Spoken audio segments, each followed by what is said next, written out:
ზეკ 22 ოქტომბერს ჩატარდება თავიდან პირველი ტური სამ უბანზე, განმუხურში და ჯიხაშკარში.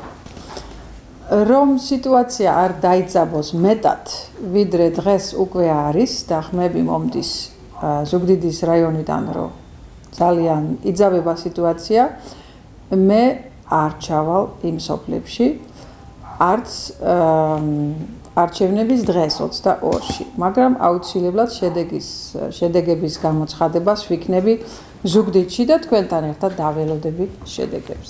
მინდა გთხოვო, რომ აუცილებლად ნახოთ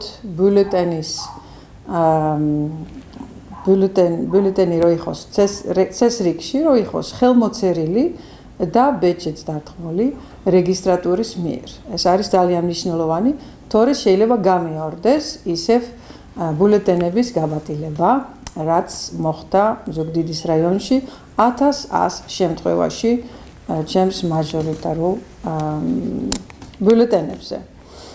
მე ნამდვილად დარწმუნებული ვიყავი და ვარ დღესაც, რომ მე პირველი ტური მოვიგე, ჩვენ ძალიან ბევრი საჩივარი შევიტანე, ორი სისხლის სამართლის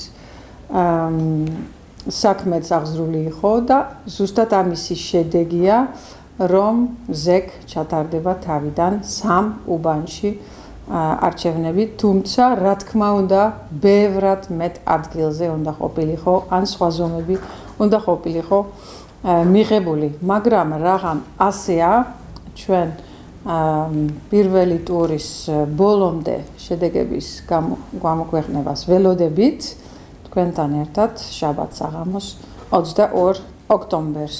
მინდა გითხრა, რომ არ გაყვეთ პროვოკაციებს, არ ახვეთ პროვოკაციებს, ძალიან მნიშვნელოვანია, მშვიდად, ცხნარად, ყველანაირი შეშინების და დაძაბვის გარეშე მიდით საარჩევნო უბანზე, სადაც ტარდება თავიდან პირველი ტური და მიეცით თქვენი ხმა.